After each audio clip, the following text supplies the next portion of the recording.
పాత నిబంధన కాలంలో చూస్తే దహన బలి పశు మాంసాన్ని దహించడానికి ఏలియా ప్రార్థన చేసినప్పుడు పైనుంచి అగ్ని దిగి వచ్చినటువంటి సందర్భం. ఎక్కడి నుంచి వచ్చింది అగ్ని?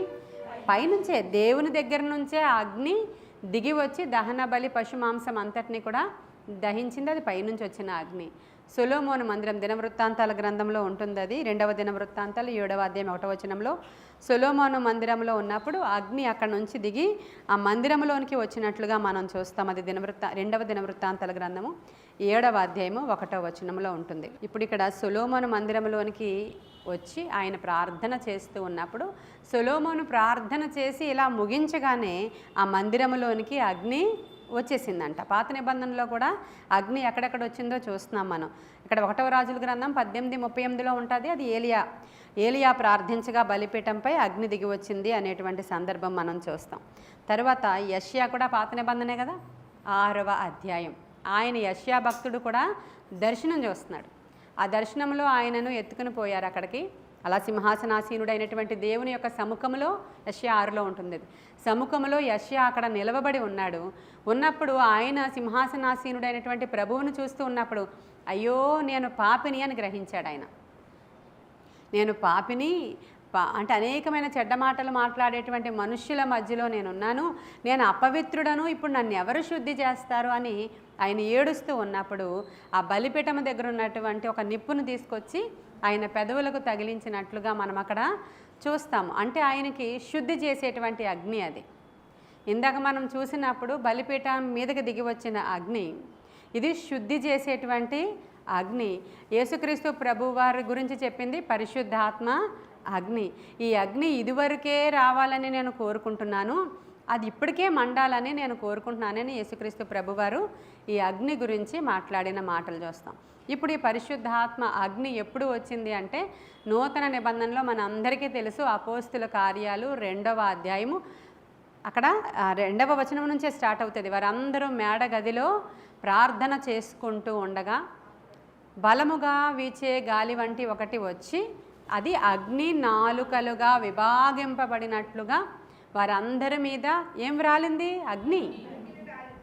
అది వాళ్ళందరి మీదకి దిగి వచ్చింది. ఎక్కడి నుంచి వచ్చింది? పైనుంచే ఆ పవర్ అంతా ఆయన సింహాసనం దగ్గర నుంచే వచ్చింది. అది అక్కడ నుంచి వచ్చి ఈ అగ్ని ఇలా స్ప్రెడ్ అయ్యి మీరు ఎంతమంది అయితే కూర్చున్నారో మీరు అందరి తలల మీదకి ఇలాగా టంగ్స్ లాగా, నాలుకలలాగా విభాగింపబడినట్లుగా వ్రాలగా వారందరూ పరిశుద్ధాత్మతో నింపబడిన వారై వాళ్ళ భాషలతో మాట్లాడడం మొదలుపెట్టారు. ఇది అపోస్తుల కార్యాల్లో మనం చూస్తున్నాం. ఆ నది ప్రవహించేటువంటి దినం కోసం ప్రభు మాట్లాడిన మాట అక్కడి నుంచి దిగి వచ్చి వారిని ఎప్పుడైతే ఆ నది నింపిందో, అగ్ని ఎప్పుడైతే వారిని కాల్చిందో, ఇప్పుడు అగ్ని ఎప్పుడైతే యెషయా పెదవులను కాల్చిందో ఏం జరిగింది? అక్కడ శుద్ధి జరిగింది.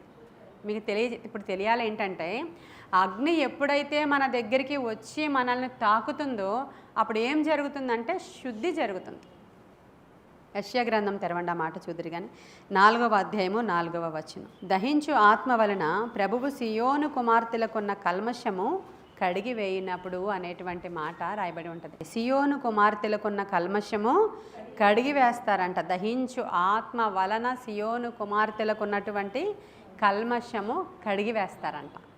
ఇప్పుడు మనకి కల్మషము కడిగి వేయాలన్నా మన దగ్గరికి వచ్చి అపవిత్రత మన పెదవులకు అంటుకున్నది, మన శరీరానికి అంటుకున్నది, మన మనసుకు అంటుకున్నది, మన శరీరంలో ఏలుబడి చేసినటువంటి అపవిత్రత పోవాలన్నా దేవుని దగ్గర నుంచి వచ్చినటువంటి నది ప్రవాహం యొక్క అంటే తాకిడి మనకి చాలా అవసరమై ఉంది. మరి ఎంతమంది అగ్ని బాప్తిస్మం పొందుకున్నారు అని నేను అడిగితే ఇంకా నాకే తెలియదండి అని కొంతమంది చెప్తారు. అసలు పొందుకున్నానో లేదో ఒకసారి మీరు చూసి చెప్పండి అని మళ్ళీ నాకే చెప్తారు. నేను పొందుకున్నాను లేదో ఇంకా ఇప్పటి వరకు తెలియదని కొంతమంది అంటారు. అంటే ఇప్పుడు ఇది ఎలా ఉంటుందో కొంచెం నాకు చెప్తే అప్పుడు నేను పరిశుద్ధాత్మ పొందుకున్నానో లేదని కొంతమందికి డౌట్లు ఎక్స్ప్రెస్ చేస్తారు. అంటే నాకు వేడిగా తగలలేదండి, సమ్ షివరింగ్ వచ్చిందండి, లేదంటే నేను పడిపోయానండి, లేకపోతే ఇంకోటండి అని చెప్తూ ఉంటారు. ఈ అగ్ని బాప్తిస్మము ఫైర్తోనే వస్తుంది. ఇది వేడిగానే ఉంటుంది. ఇది నేను పొందుకున్నప్పుడు అనుభవం మీకు చెప్తాను. నేను ఈ యొక్క పరిశుద్ధాత్మ అగ్ని అభిషేకము అది వేడిగా అగ్నిలాగే దిగి వచ్చింది నా దగ్గరికి. అయితే నేను అప్పుడే అంటే మారు మనసు అనుభవం పొందిన తర్వాత అగ్ని మండించు అనేటువంటి యేసన్న గారి పాటని ఎక్కువగా వింటూ ఉండేదాన్ని.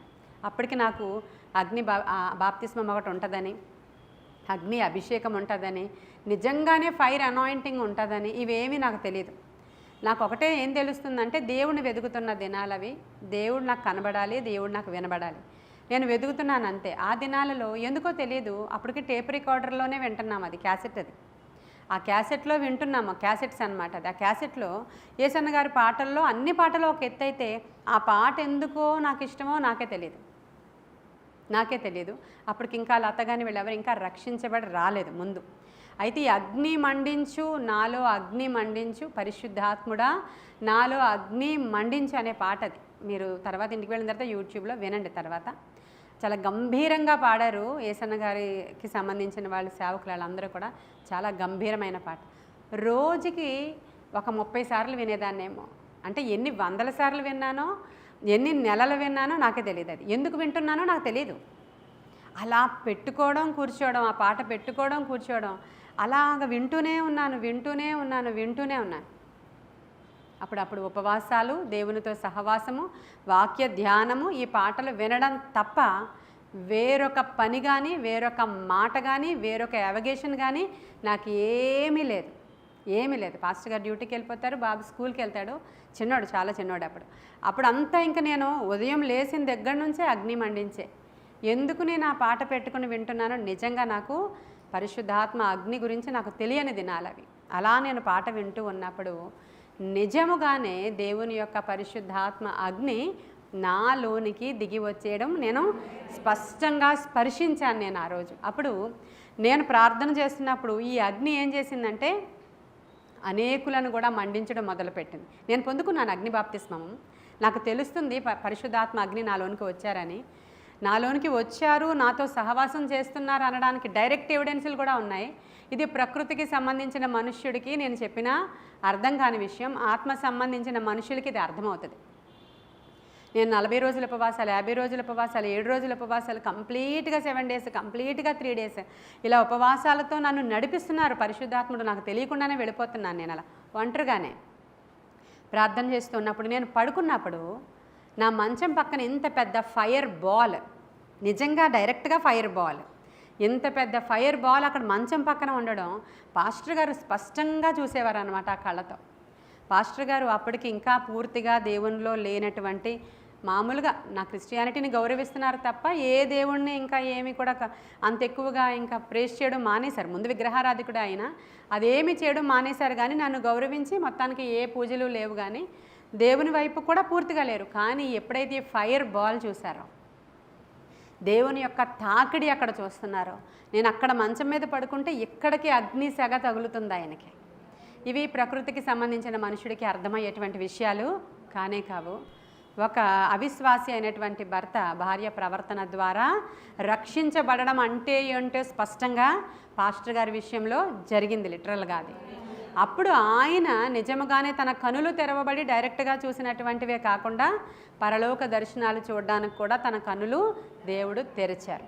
అగ్ని బంతి అక్కడ నా బెడ్ పక్కనే రాత్రి పగలు కూడా నాతో సహవాసం చేస్తూ ఉండేది. ఇప్పుడు బైబిల్లో ఏ భక్తుడికి అలా అగ్ని బంతి ఉందో ఎవడైనా చూపించండి అని యూట్యూబ్లో అడిగితే మనం ఏమీ కూడా చేయలేము. కానీ సొంతముగా పరిశుద్ధాత్మ యొక్క తాకిడి, ఆ సూచనలు, ఆయన జరిగించిన కార్యాలు అనుభవించిన వారికే తెలుస్తాయి తప్ప మామూలు మనుషులకి ఇటువంటివి అర్థం కావు, ఇవి గ్రాహ్యం కావు. అయితే ఇప్పుడు ప్రభు అంటున్నాడు, నేను అగ్ని వేయవచ్చి తిని భూమి మీద, ఇదివరకే మండాలని నేను చాలా కోరుకుంటున్నాను. సరే, ఎక్కడైనా పల్లెటూరులో ఒక తాటాకు పాక తగలబడింది అనుకోండి, తగలబడితే అది ఒక్కటే ఉండిపోదు, అది లైన్ అంతా కాల్చేస్తుంది. ఆ యొక్క ఎవరు ఫైర్ ఇంజిన్ వాళ్ళు వచ్చేటప్పటికి ఆ ఊరిలో ఉన్నటువంటి 2-3 లైన్లు ఇల్లులు కాలిపోతాయి అన్నమాట. అగ్ని ఒక నిప్పుని ఒక అడవిలో ఒక చెట్టుకు తగలబెడితే, ఎండిపోయిన చెట్టు ఒకటి దానికి అదే తగలబడిపోతూ ఉంటాయి. ఇక్కడ అడవిలో ఎవరు తగలబెట్టరు వాటిని. బాగా ఎండిపోయి బాగా ఎండగా ఉన్నప్పుడు రగులుతూ ఉంటాయి అవి కొన్ని సందర్భాలలో. అప్పుడు ఒక చెట్టు రగిలి ఊరుకోదు, కానీ కొన్ని మైళ్ళ దూరం అది కాల్చేస్తుంది. దాని అగ్ని లక్షణం అది. ఎలాగో నాలో రగిలినటువంటి ఆ పరిశుద్ధాత్మ అగ్ని ఇప్పుడు రగలడం మొదలుపెట్టింది. ఫస్ట్ పాస్టర్ గారిని అది దహించింది. తరువాత నా ఆడబడుచు అయినటువంటి లత నది దహించింది, శశి నది దహించింది, శాంతి నది దహించింది. ఇలా ఒక్కొక్కరుగా ఒక్కరే మిగిలిపోయానా నేను ఆ రోజు? ఇప్పుడు ఈ యొక్క పరిశుద్ధ అగ్ని తగలబెడుతుంది ఇలా లైన్గా. హల్లెలూయా. ఎలా వస్తున్నారో తెలియదు ఇంట్లోనికి జనాంగము కస్తూరి నగర్ని అంటించింది. అది వాళ్ళందరూ కలిసి నా దగ్గరికి ఎందుకు వస్తున్నారో తెలియదు. ఆ అగ్ని సెగ ఇక్కడ కూర్చున్న మీలో చాలామంది అనుభవించారు. మీరు చేతులు ఎత్తమంటే మీరు అందరూ ఎత్తుతారు, నాకు తెలుసు ఆ విషయం. నేను ఇక్కడ కూర్చుంటే అక్కడ కూర్చున్న హవీలకి అలా మంట తగులుతూ ఉండేది, అగ్నితో రగిలిపోతూ ఉండేవారు వాళ్ళు. నా గడప దాటి ఇలా వచ్చేటప్పటికి ఫైర్ అనాయింటింగ్. అసలు ఆ గదిలో అందరూ దొరులుతూనే ఉండేవారు. లతకైతే ఈ కాళ్ళు పెచ్చులు ఊడిపోయేవి. ఆ టైల్స్ ఇలాగ కొంచెం అక్కడక్కడ అతుకులు ఉంటాయి కదా టైల్స్కి, అది ఇలా రేగి ఇవి ఊడిపోయేది. ఎందుకంటే అలా గెంతేసేవారు ఆ గదిలో వాళ్ళు. అగ్ని డైరెక్ట్గా వచ్చేసేది అక్కడికి. అది పరిశుద్ధాత్మ నది. ఆయన అగ్ని వచ్చినప్పుడు ఏం జరిగింది అయ్యా మీకు అంటే, తగలబెట్టింది వాళ్ళందరిలో మంట రగిలింది, ఆత్మల మంట రగిలింది. అనేక ఆత్మలు రక్షించబడి ఆ గృహంలోనికి వచ్చారు, స్వస్థతలు పొందుకున్నారు, విడుదల పొందుకున్నారు, ఆ యొక్క బంధకాలు త్రెంచబడ్డాయి, అద్భుతాలు అక్కడ జరిగాయి. ఇప్పుడు ఆ నది ఇంకా ప్రవహిస్తూనే ఉంది. ఆ నదిలో మనం రోజు బాప్తిస్మం తీసుకోవాలి. అది రగులుతూ ఉంటే మనకేమవుతుందంటే మనలో ఉన్న సమస్త కల్మషాన్ని అది కడిగి వేయాలి. మేము ఎలాగయ్యా కడుక్కోవాలి? మాకు అర్థం కావట్లేదు. ఈ బలహీనతలు ఎప్పుడు పోతాయి మాలో నుంచి? మేము విడిపించుకోవాలనే ట్రై చేస్తున్నాం, కానీ ఆ బలహీనతలు పోవట్లేదు అనుకుంటున్నారే చాలామంది. అనుకున్న వాళ్ళతో మాట్లాడుతున్నాను నేను. ఏం అనుకోకుండా మేము మంచి వాళ్ళమే అనుకున్న వాళ్ళతో ఎవరూ మాట్లాడలేరు. చాటుగా రహస్య పనులు చేసే వాళ్ళతో ఎవరు మాట్లాడలేరు. నిజంగా మాలో ఉన్న కల్మషాన్ని మేము కడుక్కోవాలి అనుకుంటున్నాం ప్రభువా అని అనుకున్న వాళ్ళు ఈరోజే అగ్ని నాలో మండించండి ప్రభువా అని ప్రార్థన చేయాలి. ఎందుకంటే దానియేలు గ్రంథంలో చూస్తాము, 600 అడుగుల ప్రతిమను నిలవబెట్టాడు నెబుకద్నెజరు రాజు. 60 అడుగుల వెడల్పు, 600 అడుగుల ఎత్తున్నటువంటి ఒక బొమ్మను నిలవబెట్టాడు ఆయన. ప్రతిమను నిలవబెట్టి రండి అందరూ ఈ బొమ్మకి ప్రతిమకి సాగిలపడి నమస్కారం చేయండి అని చెప్పినప్పుడు, ఏముందలే బొమ్మ, రాజుగారే తయారు చేయించారు. ఎవరిది? ఇత్తడితో పనిచేసేటువంటి పనివారే, ఆ కాసే పనివారే చేశారు అది అని. మామూలుగా ఇప్పుడున్నటువంటి అనేక మంది సేవకులు దాంట్లో ఏమీ లేదు, ఏం తప్పు ఉంది దాంట్లో, రాజు చెప్పాడు మనం చేద్దాం అనుకుంటారేమో. కానీ ఆ ప్రతిమల వెనకాల దేవునికి సంబంధించి దేవుని విరోధి అయినటువంటి ఆత్మ అది ఆరాధింపబడాలని అనునిత్యము కోరుకుంటూ ఉంటుంది. ఆ ప్రతిమల వెనకాల దురాత్మలు ఉండి ఆరాధన వాటికి అవే కోరుకుంటూ ఉంటాయి. దానికి సాగిలు పెడుతున్నామని అర్థం కావట్లేదు అందరికీ, దాని దగ్గరవి తింటున్నామని అర్థం కావట్లేదు అందరికీ. బొమ్మలో ఏముంది అనుకుంటున్నారు వాళ్ళు, కానీ బొమ్మే. కానీ ఈ దురాత్మ యొక్క ఆలోచన ఏంటంటే దేవుని దగ్గర నుంచి ఆ మహిమను అది దొంగిలించాలి, దేవునికి చెందవలసిన ఆరాధన మనుషుల దగ్గర నుంచి అది రిసీవ్ చేసుకోవాలి, దేవుడికి చెందాల్సినటువంటి స్తుతి స్తోత్రాలు అది రిసీవ్ చేసుకోవాలనేటువంటి దొంగ ఆలోచన కలిగిన అపవాది ఆ విగ్రహాలు వెనకాల అది దాక్కొని ఉంటుందనేది సత్యం. అది రిసీవ్ చేసుకుంటుంది అనేది సత్యం. కాబట్టి వాళ్ళు ఏం చెప్పారంటే, మేము మా ప్రాణాలు పోయినా సరే మేము ఈ ప్రతిమకి సాగిల పడము రొక్కము అని చెప్పినప్పుడు రాజు ఏం చేస్తున్నాడంటే డైరెక్ట్గా ఉన్నటువంటి అగ్నిని 7 అంతలు ఎక్కువగా చేసి వీరిని దానిలో విసిరేశాడు. ఎవరిని? షడ్రక్, మేషక్, అబేద్నగోలు. అప్పుడు రాజు చూస్తున్నాడు.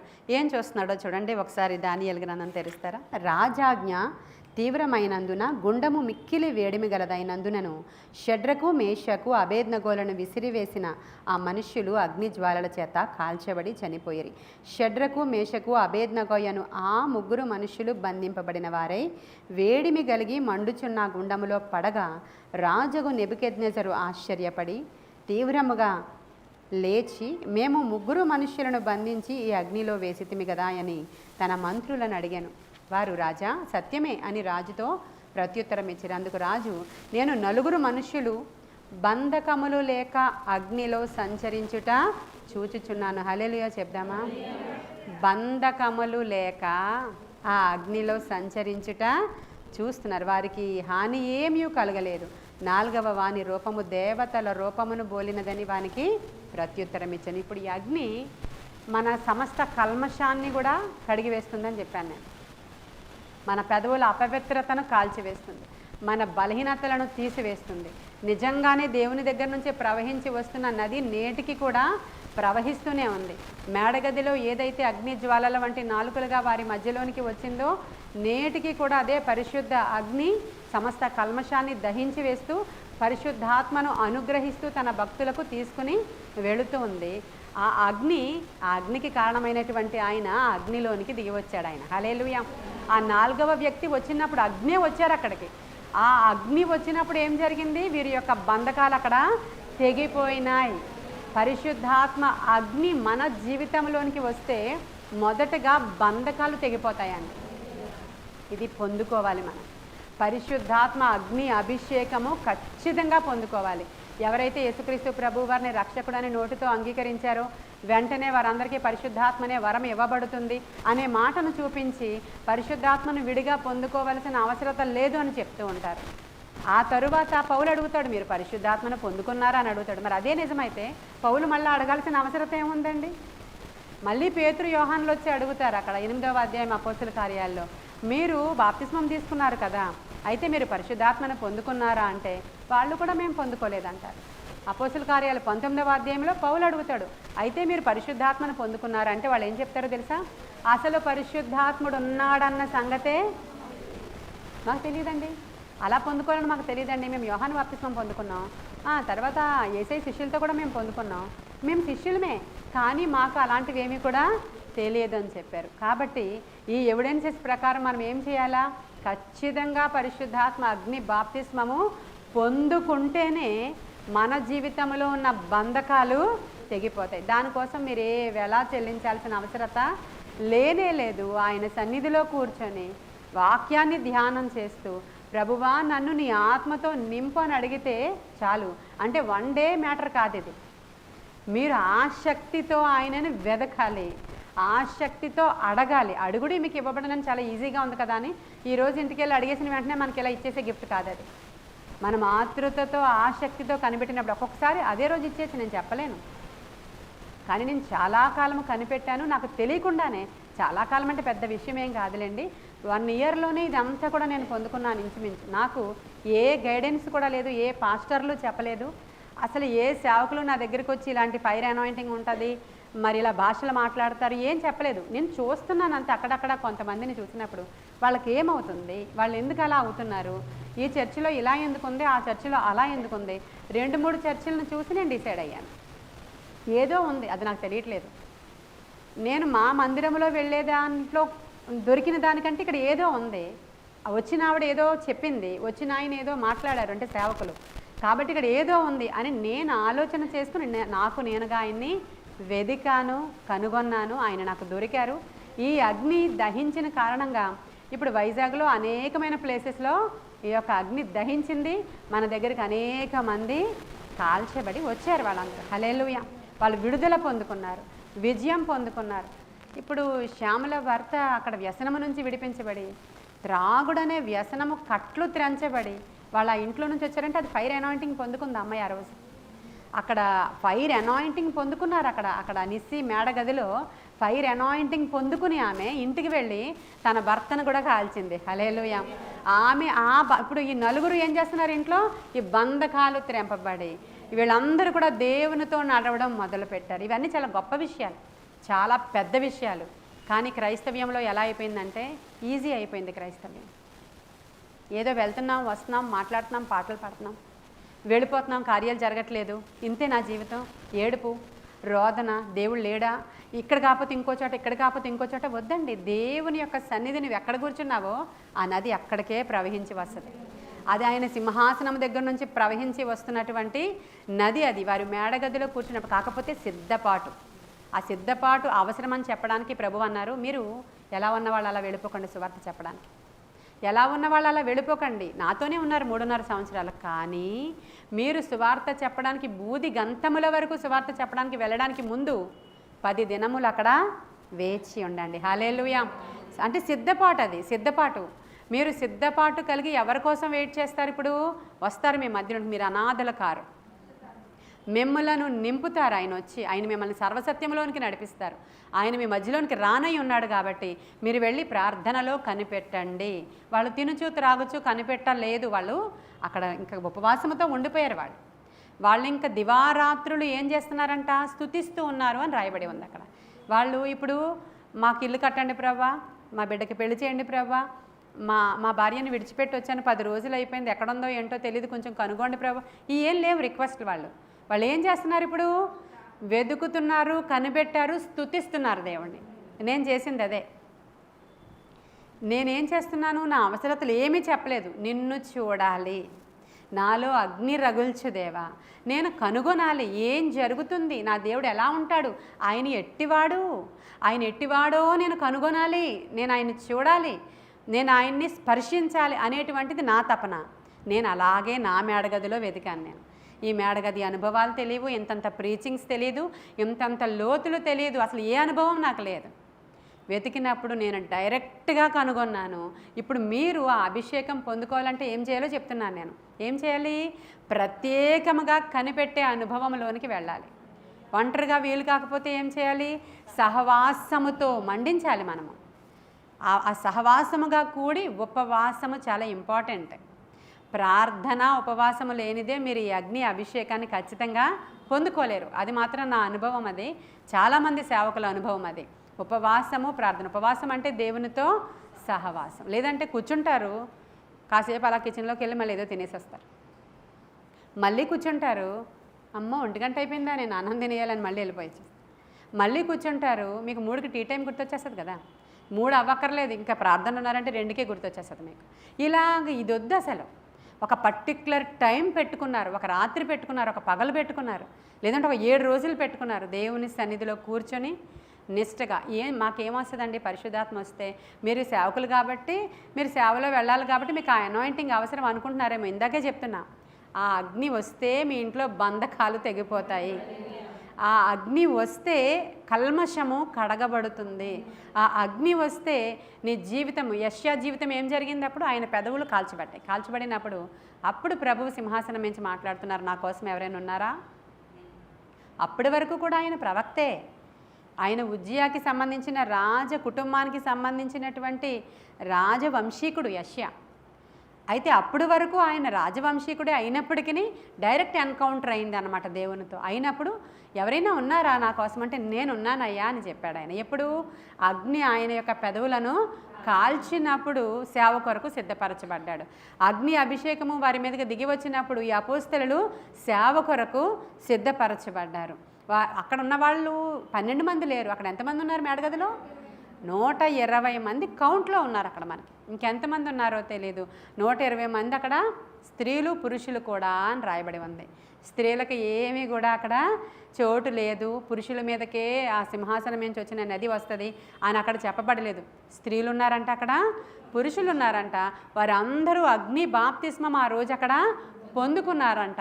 ఈ స్త్రీ పురుషులు ఇద్దరు కూడా బోధ చేశారు. తర్వాత బయటికి వెళ్ళి ఊర్లను రగిల్చారు వాళ్ళు. పట్టణాలను పట్టుకున్నారు వాళ్ళు.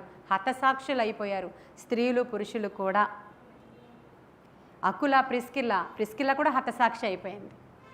వాళ్ళందరూ ఎక్కడెక్కడో వేరే ఊర్లలో ఈ అగ్ని రగిలిపోయి అనేక ప్రాంతాలకు వెళ్ళిపోయి, సమరయ ప్రాంతానికి ఫిలిప్పి వెళ్ళిపోయి అక్కడ రకరకాల సూచక క్రియలు, మహత్ కార్యాలు చేస్తూ అనేక మందికి బాప్తిస్మం ఇచ్చేస్తూ ఉంటే అక్కడికి వచ్చినటువంటి పేతురు వాళ్ళు, బాప్తిస్మం ఇస్తున్నావు బాగానే ఉంది, కానీ వాళ్ళు పరిశుద్ధాత్మ పొందుకున్నారా అని అడిగితే లేదయ్యా, రండి ఎవరెవరైతే మీరు సూచక క్రియలు పొందుకున్నారో, మహత్ కార్యాలు పొందుకున్నారో, స్వస్థతలు పొందుకున్నారో, బాప్తిస్మం పొందుకున్నారో నీటితో మీరందరూ రండి అని పిలిచారు. వాళ్ళు వచ్చినప్పుడు వీరు వారి మీద చేతులుంచి ప్రార్థన చేసినప్పుడు వారందరూ కూడా పరిశుద్ధాత్మ పొందుకున్నప్పుడు ఇది చూశాడు గారడీవాడైనటువంటి సీమోన్.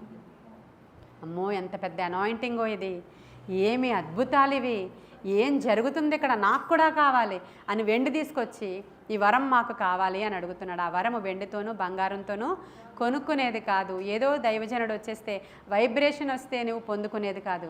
అంటే అగ్ని అభిషేకం తగలబెట్టచ్చు. ఆ దైవజనుడిలో అగ్ని రగులుతూ ఉంటే అది మండించవచ్చు మిమ్మల్ని. కానీ వ్యక్తిగతమైన ఎన్కౌంటర్ జరగాలి దేవునితో. వ్యక్తిగతమైన ఉజ్జీవం రావాలి ఫస్ట్. అది నీ ఇంట్లో నీకొస్తే నీ ఇల్లంతటినీ రగిలిస్తుంది. అవును, మీ అందరికీ తెలుసు కదా అది. ఇక్కడికి వచ్చిన వాళ్ళందరూ కూడా ఫస్ట్ ఒకరే వచ్చారు. ఆ తర్వాత ఇల్లంతా అది రగిలించాలి. ఎప్పుడు నువ్వు దాంట్లోనే మండుతూ ఉన్నప్పుడు ఇల్లంతా రగిలించబడుతుంది. ఆ అభిషేకము పొందుకోవాలి ప్రతి ఒక్కరు కూడా. కాబట్టి ప్రభువా, ఈరోజు మాకు ఆ పరలోకము నుంచి దిగి వచ్చినటువంటి ఆ అగ్ని నది మాకు కావాలి అని అడగాలి మనం.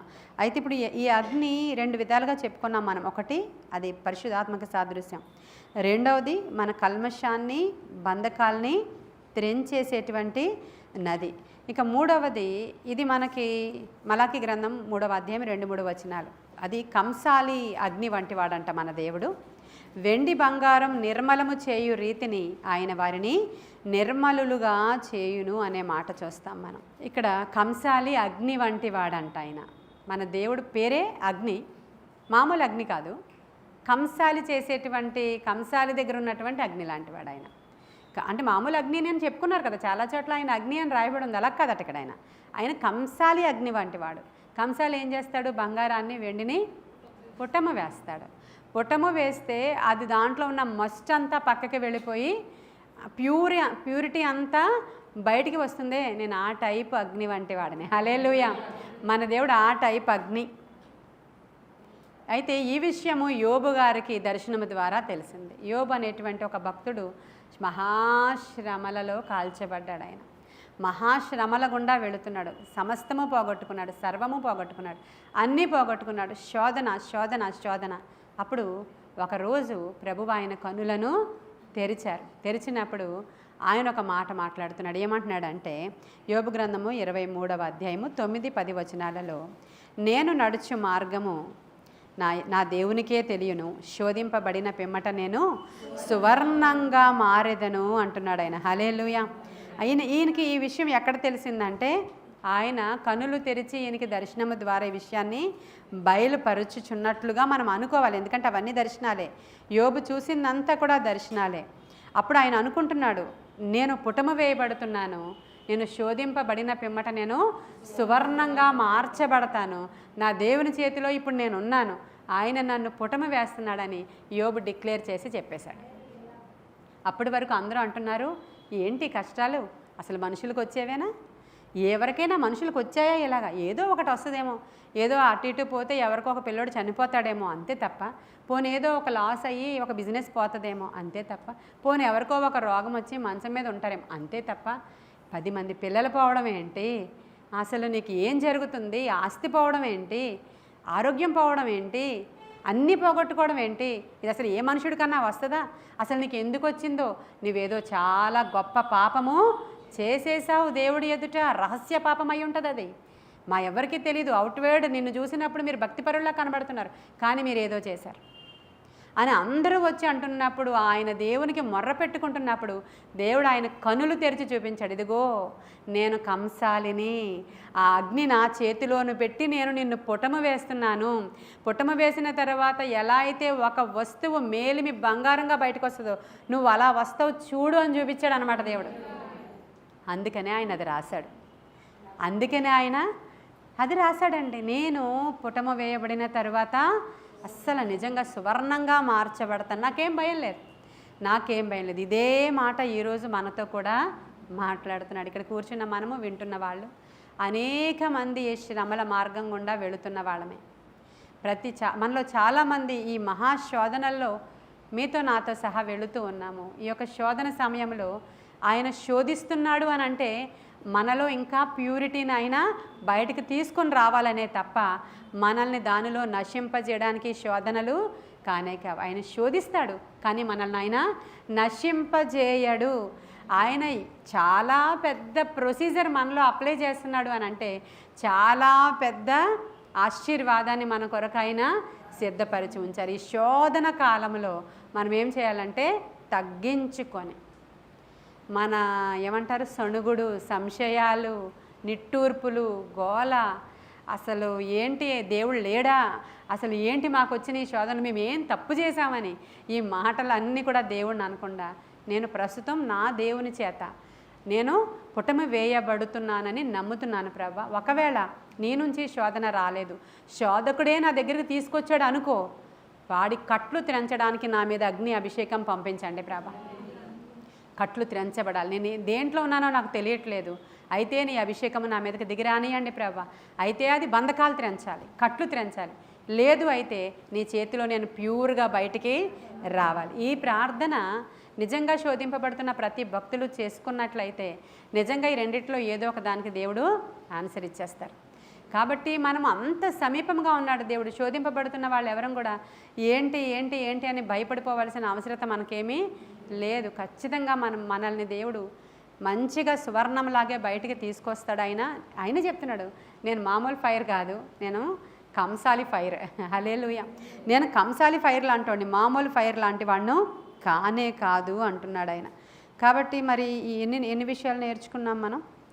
తరువాత యెషయా గ్రంథం 43:2 చూడండి ఒక్కసారి. అగ్నిలో నడిచినా అవి నిన్ను కాల్చవు, జలములలో బడి వెళ్ళినా అవి నిన్ను ముంచవు, ఏ జ్వాలలు కూడా నిన్ను కాల్చవు. ఈ వచనాల ద్వారానే దేవుడు నాతో మాట్లాడి నన్ను ధైర్యపరిచారు. నేను ఒంటరి ప్రార్థన చేసుకుంటూ వెళుతున్నప్పుడు నాకు దేవుడు చూపించినటువంటి, నేను దేవుడిని చూశాను అనేటువంటి మొదటి దర్శనం అదే. నేను డైరెక్ట్గా చూడలేదు, డైరెక్ట్గా స్పర్శ అయితే ఉంది నా దగ్గర. చెప్పాను, మీలో అందరికీ తెలుసు. డైరెక్ట్ దేవుడిని దర్శనంలో చూడడం అంటే ఎలా ఉంటుందో నేను ఈ దర్శనంలోనే చూశాను. ఒక దినాన ఆయన దర్శనం చూపిస్తున్నారు అనమాట. నేను వెళుతూ ఉన్నప్పుడు ఇటువైపు అటువైపు కూడా ఆ ఇల్లులన్నీ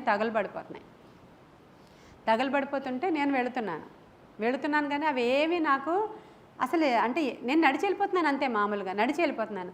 ఇదేంటి నేను ఇలా నడిచి వెళ్ళిపోతున్నాను, నాకేమీ చేయవా అనుకుంటున్నాను. పాస్టర్ గారు బాబు వెనకాల వస్తుంటే నేను చెప్తున్నాను, మీరు ఇప్పుడు వెళ్ళకూడదు, నేనైతే వెళ్ళొచ్చు, మీరైతే వెళ్ళకూడదు అని చెప్తున్నాను. నేను ఎందుకు చెప్తున్నానో నాకు తెలియదు, మీరు ముందు వెళ్ళిపోండి, ఇక్కడ అంతా కూడా తగలబడుతుంది కాబట్టి అని వాళ్ళిద్దరిని నేను ముందు పంపించేశాను.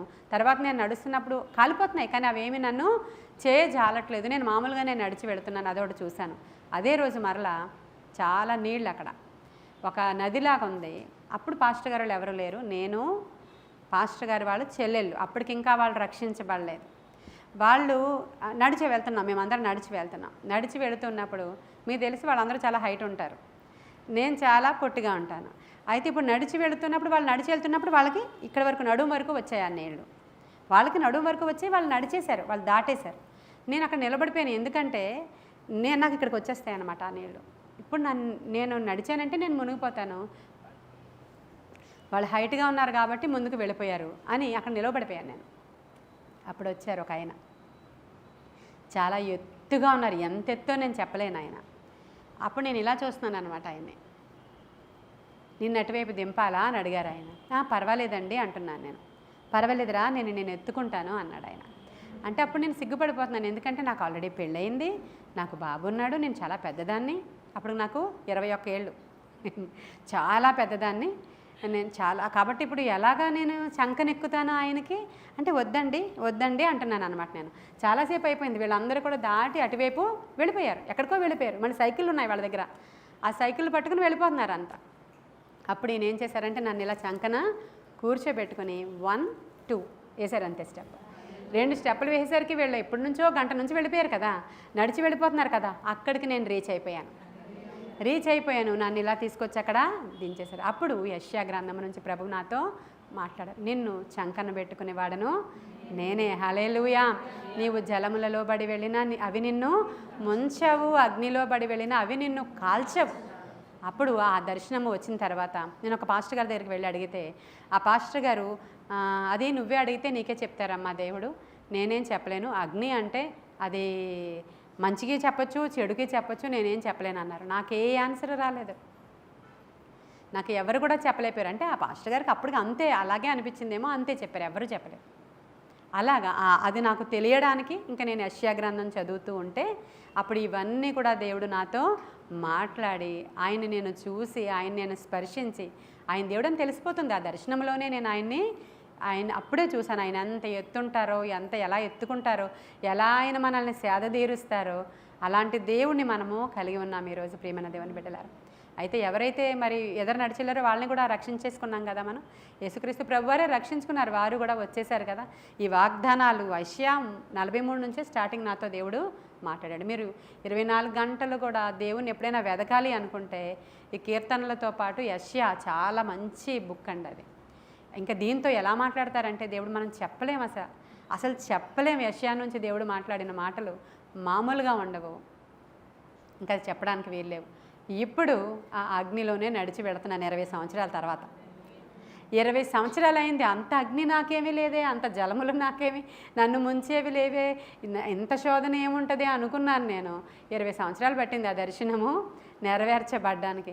అగ్నిలో నడుస్తున్నాను, కానీ ఆ జ్వాలలేవి కూడా నన్ను కాల్చట్లేదు. నేను జలముల్లోనే నడిచి వెళుతున్నాను, కానీ ముంచాలని ట్రై చేస్తున్నాయి, చాలా ఎత్తుగా వచ్చేస్తున్నాయి అలలు, కానీ అవి నన్ను ముంచజాలవు. హల్లెలూయా.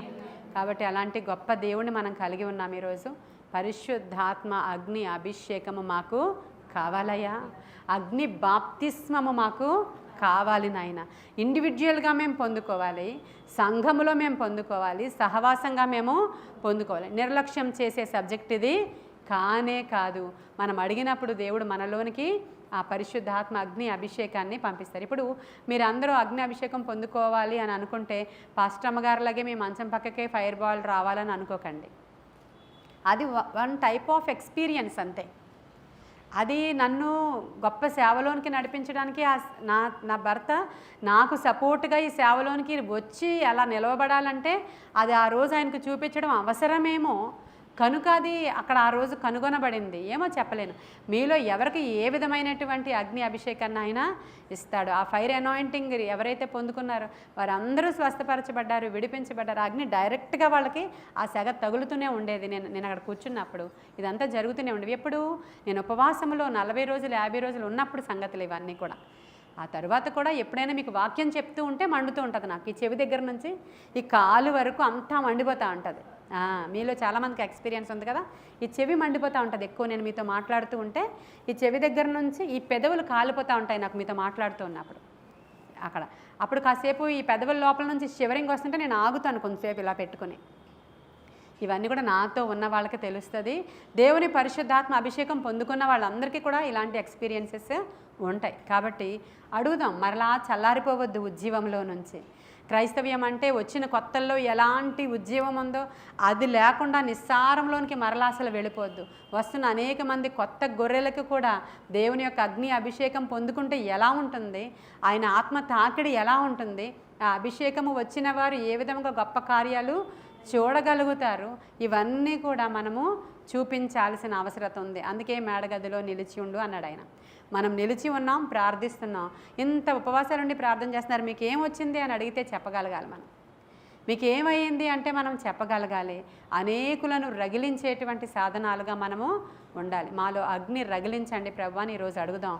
మరి ఇంకా మీరు శోధనలో వెళుతున్న వాళ్ళైతే అడగండి, ప్రభువా ఈ బంధకాలు త్రెంచండి, మీ అగ్ని ఆత్మను మాకు ఇవ్వండి అని అడగండి. మేము అగ్నిలోబడి వెళుతున్నాం, కానీ ఖచ్చితంగా అవి మమ్మల్ని కాల్చవు. దేవుని అగ్ని వచ్చి ఆ బంధకాలను మమ్మల్ని త్రెంచేస్తుంది. షడ్రక మేషక అబేద్నగోల జీవితాలలో జరిగినట్లు ఆ 4వ వ్యక్తి మా జీవితంలోనికి వస్తారు. మేము నమ్ముచున్నాం ప్రభువా అని అడుగుదాం. ఈ కొన్ని మాటలు దేవుడు మన వెనుకడిలో దీవించునుగాక. ప్రార్థన చేసుకుందాం. మహాపరిశుద్ధుడైన తండ్రి, మహోన్నతుడైన దేవా, నీకు వందనాలు. నీ కృపగల హస్తానికి మమ్మల్ని మేము అప్పగించుకుంటున్నాం తండ్రి.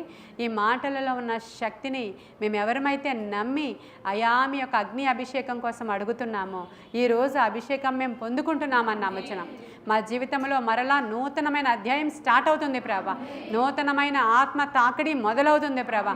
నూతనమైన ఆత్మ కార్యాలు జరుగుతున్నాయి ప్రభా. అవి మా జీవితంలో అయా ముందుకు మేము దూసుకొని పోవడానికి సహాయపడుతున్నాయి. మా బంధకాలనేవి త్రెంచేస్తున్నాయి ప్రభా. యశ్ ఆ పెదవులు కాల్చినట్లుగా మా పెదవులు కాల్చండి ప్రభా. అయ్యా మా జీవితంలోనికి రండి దేవా. మేడగది అనుభవాన్ని మాకు దయచేయండి, ఆత్మ కార్యాలు దయచేయమని నీ కృపగల హస్తానికి కూడి ఉన్న మమ్మల్ని అందరినీ అప్పగించుకుంటున్నాను. వినుచున్న వారందరినీ అప్పగించుకుంటున్నాం. ఎస్పెషల్లీ శోధనలో ఉన్నవాళ్ళు, అయా ఇరుకులు ఇబ్బందుల్లో బంధకాలు నాయన దుఃఖములో ఉన్నవాళ్ళు, అయ్యా ఈరోజు ఈ యొక్క ఆత్మను పొందుకోవడానికి సహాయం చేయండి, విడుదల కలగడానికి సహాయం చేయండి. ఆ బంధకాలు త్రెంపివేయబడును గాక, ఆ బాండేజెస్ బ్రేక్ అవును గాక, ఆ బాండేజెస్ బ్రేక్ అవును గాక. దేవాని గొప్ప కార్యాలతో మమ్మల్ని తృప్తిపరచమని నీ కృపగల హస్తానికి మమ్మల్ని మేము అప్పగించుకుంటూ యేసయ్య శ్రేష్ఠ నామంలో అడుగుచున్నాము తండ్రి. God bless.